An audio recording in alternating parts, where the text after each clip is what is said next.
All right, entrepreneurs, small business owners, and especially all you lawyers and attorneys out there, like my dad, like my uncle, we've got a special guest for you today. We've got Davina FREDERICK, who is a Florida-based attorney, a business growth strategist, and the creator of Deep Frederick Media and Marketing.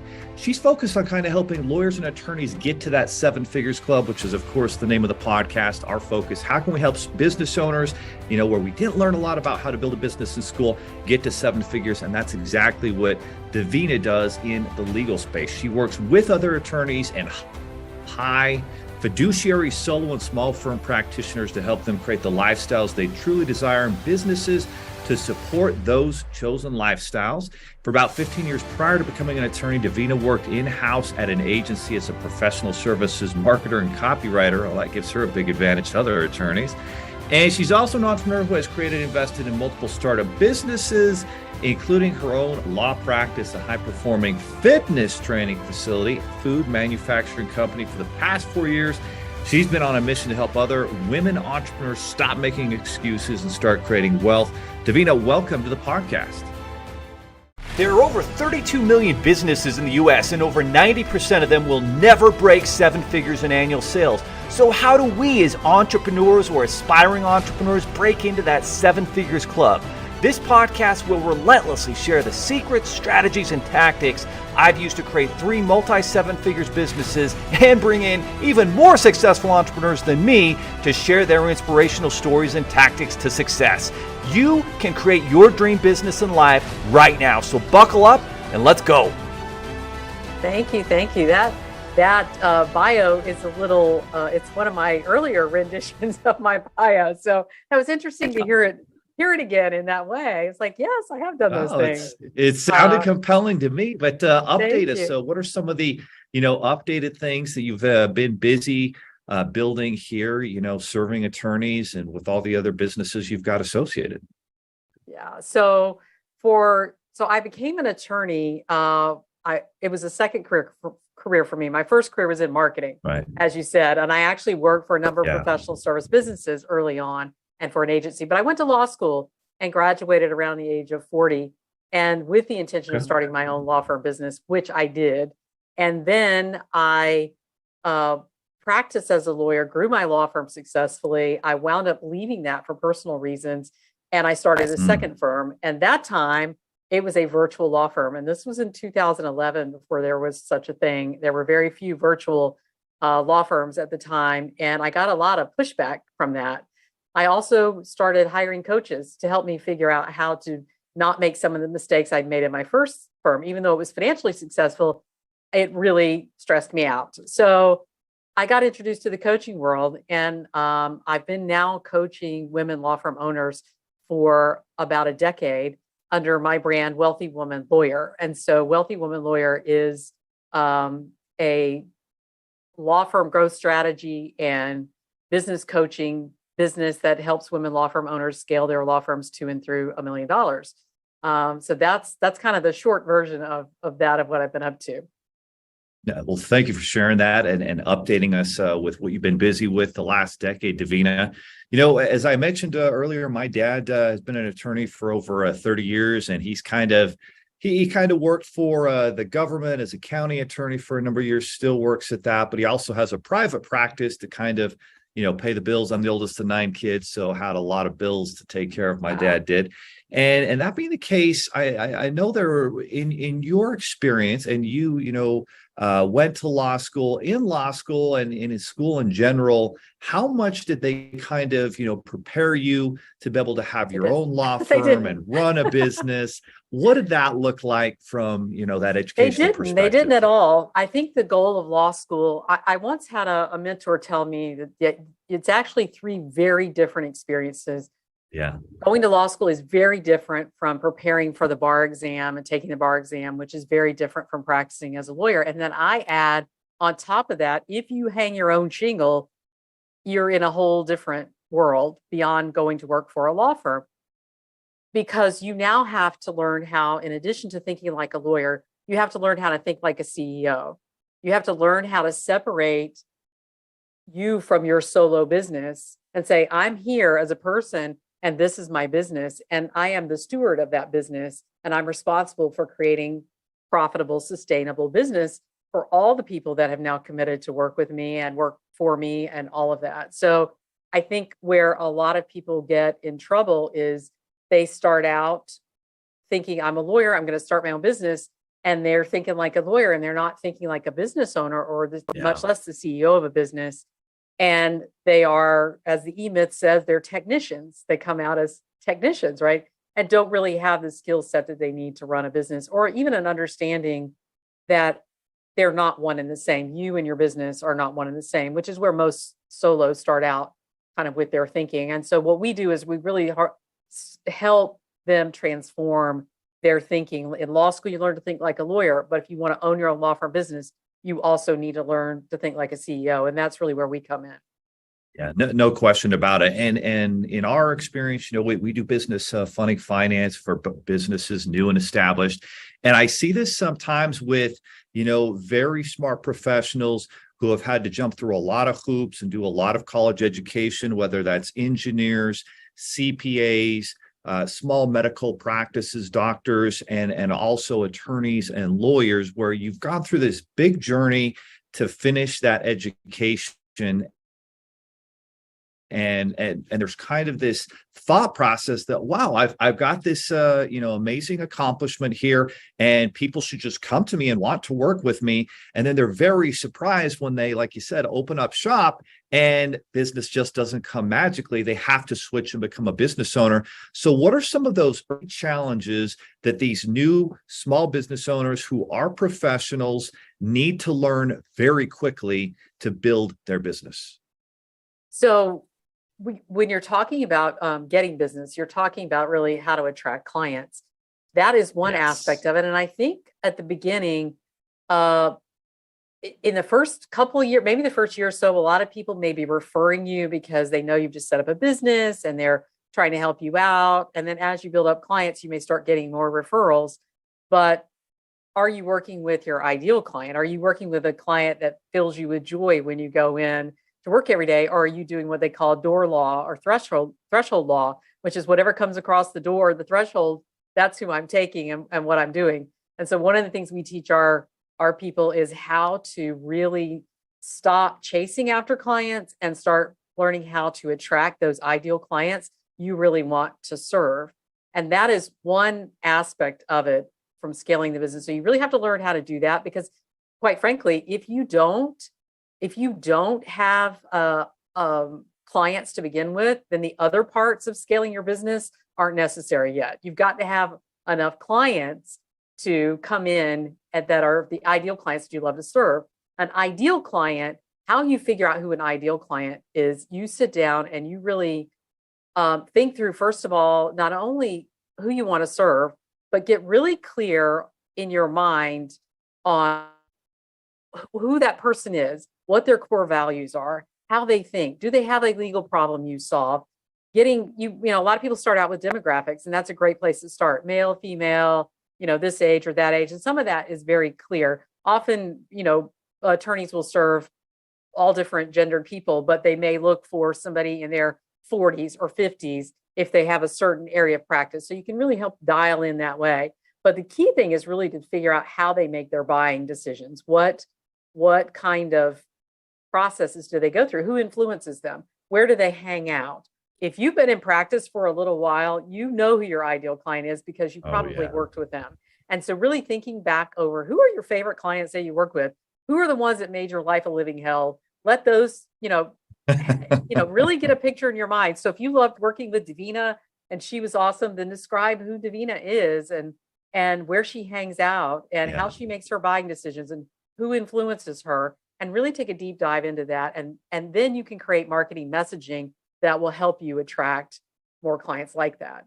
But until you get clients, you really don't need to worry so much about the next part. The next part is what really helps you scale. And that is really learning how to leverage your resources instead of doing everything yourself, which is what I find a lot of solos get caught in this trap of kind of trying to do it all and not asking for help and hiring quickly enough and building those systems quickly enough. No question. So at the beginning, as you're launching your law firm, launching your business, you're kind of, taking whoever you can get as a client just to pay the bills, keep the lights on and move forward. Unless maybe you kind of have worked at a firm or something previously and you've really got a good idea of who your niche is, who your dream client is that you want to serve. But as soon as you can really define who that dream client is, the ideal client, that you want to take care of, you understand their pain points and you can help them get the result that they want and need. Now you can really, that's kind of step one to really getting your law firm, moving forward, defining who that ideal client is. Once you get that figured out, then you can start to manage resources.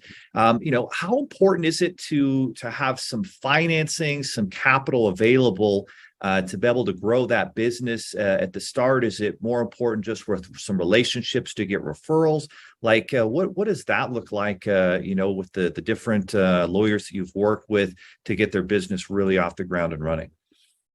So I'll tell you, one of the biggest challenges of starting a law firm is most solo law firms start out, they're bootstrapping. So they're paying their way, they're pulling out of their own pockets. And it's a real mindset shift for people to think about borrowing money for their business or finding other ways to fund their business. So sometimes you will see cases where you will have people who will come together as partners and all put in some money to start a firm.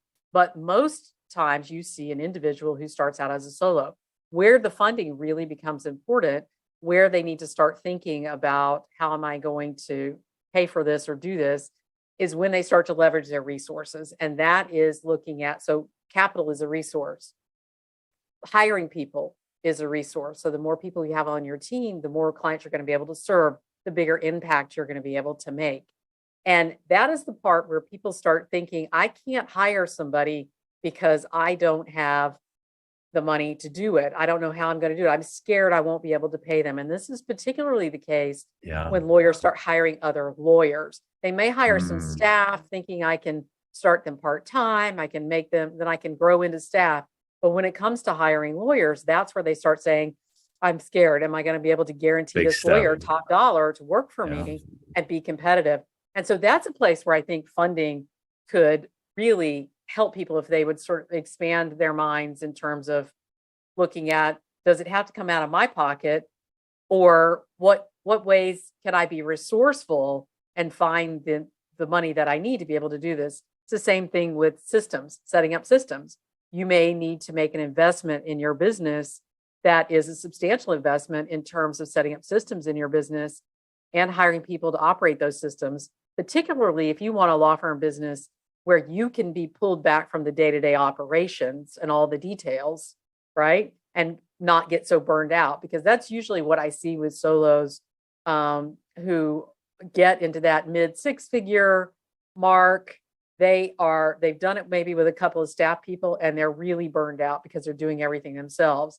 To get over into that $1 million mark and beyond, you really are going to need more resources for that in all facets. No question. Right? And it's a huge step though, because once you can graduate from just having, some paralegals, some processors, some secretaries, to actually having an attorney or two and really building that firm, how much leverage does that now give you as the law firm owner to grow and scale? And if you never make that step to hire your first attorney or two, how much more difficult is it to actually build a real business that doesn't take 80 hours a week? Right. Well, we go through an equation with our clients where we actually demonstrate for them how much, if you had 3 attorneys, it could be yourself and 2 other attorneys, you hire 3 attorneys, there's your $1 million right there. And that's with low hours and low billing, right? Low billable hour, $250 an hour, 1,560 hours a year, which big firms often require 2,000 hours a year of billing. You do that, multiply it times 3, you're into your $1 million, right? So we go through a math equation and we show them how advantageous it is. But it's not only about the money. Oftentimes in business, we think, those of us who are about driving wealth and driving the money, we're looking at that. But for the firm owners, it's also about not burning out, not trying to do everything yourself, providing a higher quality of service to your clients, being able to serve bigger clients that you really love to serve, being able to have serve a lot more clients and have a greater impact in the world, and really transforming into that CEO, into that leader, into that manager from somebody who's just there doing as a technician. So that is also a big focus on it. It's kind of since I have worked with men law firm owners, but now through this brand, I work largely with women. And one of the things that a lot of women do is they're doing a lot of the mental work at home and in the office. So they're very burned out because they feel like they're always on. And so trying to show them a way to say, what got you here? All that doing to get good grades and proving yourself and achievement is not going to be the same thing that gets you over to that next level, into that 7-figure mark and beyond. That's going to require a team. And so you're going to need to learn the skill set for creating and growing a team and really turning it into a wealth generating business that is separate from you as an individual. So, coming into 2023 and seeing all the different adjustments and the interruptions, the pandemic, the last 2-3 years, and all the different things that have happened to business, obviously, especially with attorneys, a lot of cases were drug out and delayed. So you've got all these different challenges, but at the top of the business challenge that you alluded to at the beginning here is, I've got to have clients. I've got to be able to find my dream clients. So what are some of the top law firms that you're working with doing, and strategies are you recommending to be able to generate clients on demand, where you always have enough clients coming in, enough deals coming in to serve your client and get them the result they need, to where you can actually justify taking that step to hire additional attorneys and really grow and scale that business? What do those marketing strategies look like in 2023? Well, so I think it's really been interesting with the pandemic, because I think there's been such a shift in the legal industry, like so many industries, right? People who were already working in a virtual way before the pandemic started, and there were a lot of law firms that were, because the technology is now available to do that, made that shift very easily and actually gained a lot of business because they were already accustomed to serving clients virtually. They were accustomed to marketing virtually. They were accustomed to carrying on sales conversations virtually. And those who didn't have any of those processes in place really struggled. Now we're on the other side of that. Now everybody's offering services in every kind of way they can for business. I think when it comes to when I talk about marketing strategy for my clients, we really take a custom approach, because you have to know there's a big difference between personal injury firms, for instance, and family law firms, or business law firms, or estate planning. And also then the geographic location makes a difference. Your core values and what you are as a firm and who you want to represent makes a difference. So I don't think there's any one best way. I do think, that is a blanket solution for everybody. I think you have to look at sort of the growth, where they are in terms of their growth and what it is they're trying to achieve. As you get bigger and bigger, though, I do think that paid opportunities, if you're not putting paid opportunities in your structure, you're just trying to rely on word of mouth marketing, then I think you're really missing out, because, what's the first thing that people do when they're looking for an attorney? Everybody thinks that we're going to ask our best friend or our cousin or whatever. But now a lot of people are going to social media and they're asking people, they're crowdsourcing their solutions. A lot of people, you can tell me, Leo can say, hey, Davina, I recommend this person. What's the first thing I'm going to do? I'm going to go to, the Google, and I'm going to look them up. So I do think as your firm gets bigger and bigger, you need a source that is generating leads for you without you having to go out to networking meetings or being on doing TikToks all day or on Instagram or whatever it is. But I do think that there are some smaller firms, as they're growing, if they have more time than resources, then they may take advantage of some of these opportunities that didn't exist. Social media did not. Facebook, I think, was only a few years old when I started my law firm in 2007. Instagram wasn't even a twinkle in somebody's eye. So, I do think we have a lot of new techniques that we can use, but the main thing is getting visible. If people do not know that you are out there to serve them and that they need to hire a really great law firm like yours, then if you're not getting that message out to where your clients are hanging out, then you're really missing the boat. So in 2023, you see this where, like you said, in the last couple of years, those business owners and law firm owners who had already kind of established that virtual presence and knew how to do their business virtually and more effectively without necessarily having to meet with people in person, and they had marketing and social media strategies out there. How important is it to have a really strong online review presence? Because whether you like it or not, reviews are going to pop up. They're going to happen even if you don't set up your, business page with Google or, any of these other review services out there. And so it seems like you've got to get ahead of that. How many law firms are kind of behind the 8 ball when it comes to online reviews, and how important is that? Well, it's kind of interesting because reviews are a double-edged sword. So They are. I may have a different point of view about reviews. I Well, think good. reviews, Yeah. Push back. I'm wondering what you think. obviously, yeah, obviously gathering reviews is important. If you can get reviews from your clients, I think a lot of people, I believe in setting up systems to collect reviews and get reviews. I think, Yes. some people may struggle with that though, depending on who their client is, because inherent as a law firm, inherent in that is the privacy and the confidentiality of the client.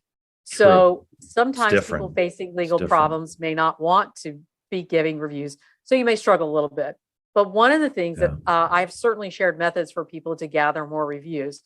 But one of the things that I think you need to keep in mind is that a lot of these, we're kind of forced into this with things like Yelp and Google and all of the services that require reviews.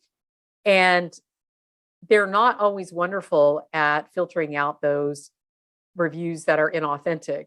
Maybe a family member did not like an outcome we got for someone, and they went on and they wrote something, even though they weren't a client of ours.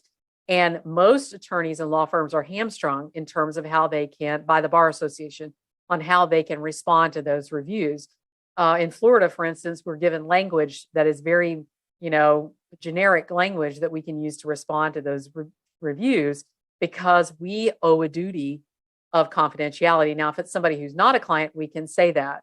So I do think it's a double-edged sword. And I also think that if you got a couple of reviews that aren't great, but you got, 100 that are great, that most people are going to think that's more authentic anyway. So I think you have to kind of put reviews in their place.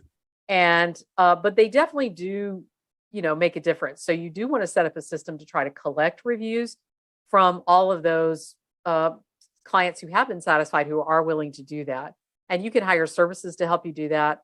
One of the things that I have, I helped a client who went from hardly any reviews. They had been in practice for 30 something years and it wasn't a thing when they were growing their practice. And then suddenly, we have to compete with these younger people who are getting reviews left and right. Yeah. So what they started doing is I said, start creating a closeout meeting with your clients. And while you're gathering documents or whatnot, you hand them the iPad open and say, would you mind leaving us a review? And it's open and it's right there. And it was something they were able to do because they were still having a lot of in-person contact with their clients.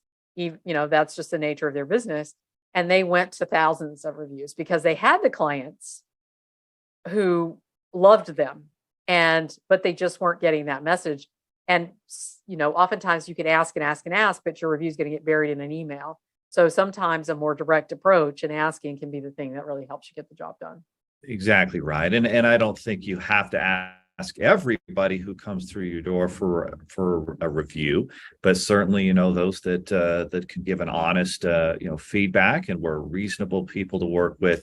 It's definitely important in building that online presence. One of the things you've talked a lot about throughout the last few minutes in terms of building an actual business where you're working on the business and not always in it. In other words, not always doing all the technical work and all of the legal work, but you can actually hire additional attorneys, build the firm out. And it's really similar, I think, with any small business owner out there looking to scale beyond 7 figures and beyond, is systems and processes, building those out. What are some of the keys to building out successful systems and processes to where you can actually step out of the day-to-day and manage and run that business as the, attorney CEO versus being the attorney worker working on every single case that comes through the door. Right, right. So first, I think there's a mindset adjustment.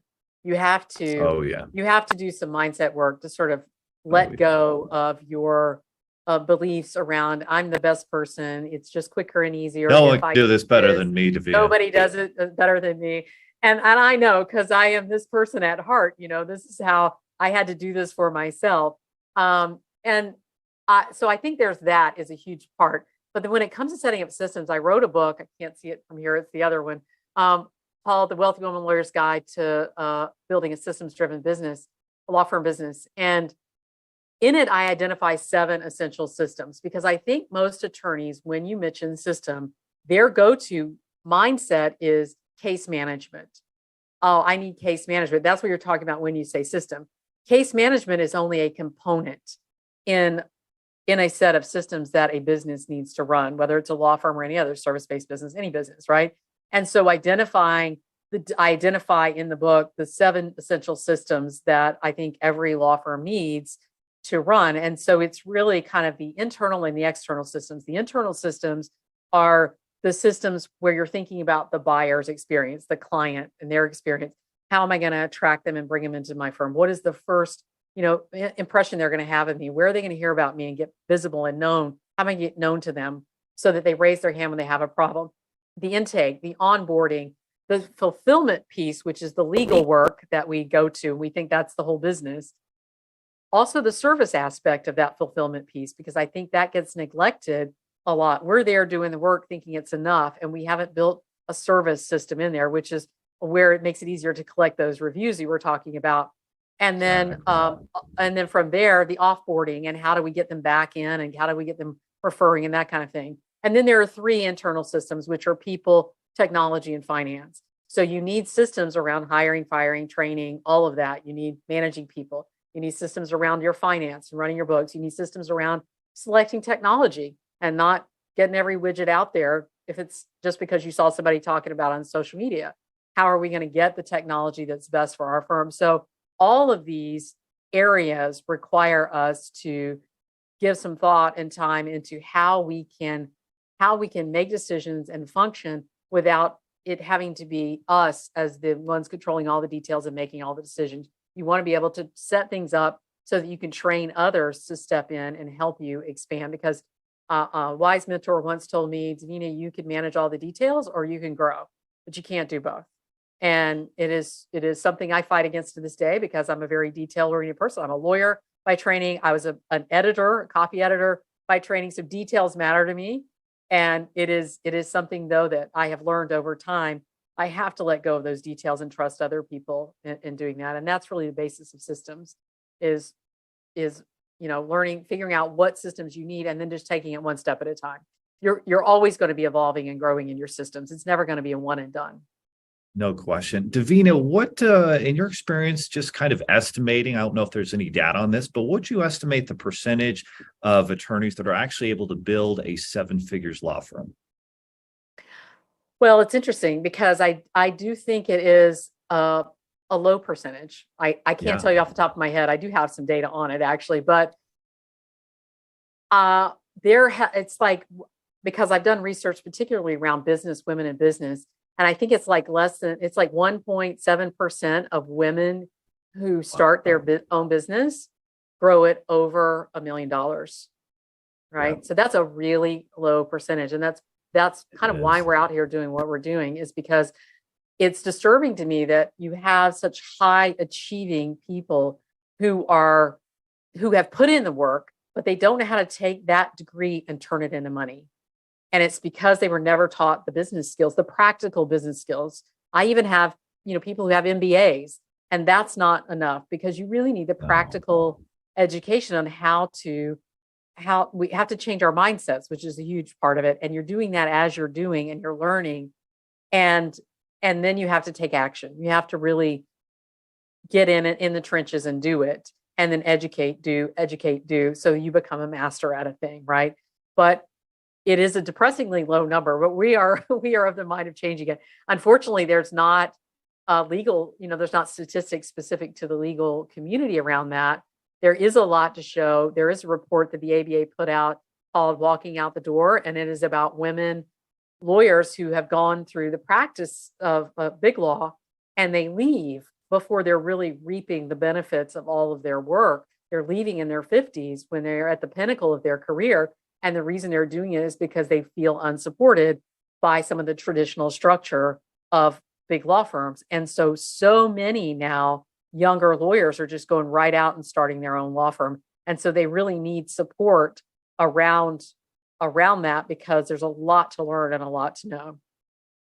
There is. And one of the big challenges I see with a lot of small business owners, and especially obviously, those who are professionals in the industries of accounting, legalities, attorneys, lawyers, small medical practices, doctors, is they feel like, I invested so much time and so much money in this education. And there's this, challenge where they can't fathom investing and spending more after they get out of college. But if they don't make those investments in the right coaches, systems, and roadmap, like you said, it's less than a few percentage points of those who are going to actually build a 7-figures business, build a business where they have that control to actually manage it instead of work and do all of the technical, aspects to make that business function. And so that's why I believe, without a doubt, it's so important that you invest in coaching, trainings, mentors, people who have already done it and helped other people do it. Otherwise, your odds of success are extremely low. And so for a lot of the audience right now that's listening to this podcast, they're thinking, wow, amazing value bombs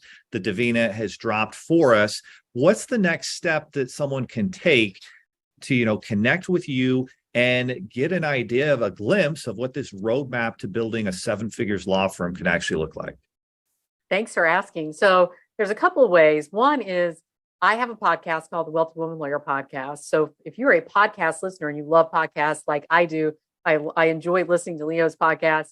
And I am constantly listening to podcasts as I'm working out or as I'm driving places.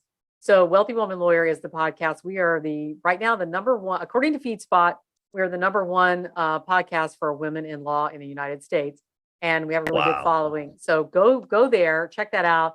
You can also visit wealthywomanlawyer.com. You can connect with me on social media. I'm on Instagram at Wealthy Woman Lawyer, and I'm on LinkedIn, Davina FREDERICK. You can find me there. So however you'd like to connect with me.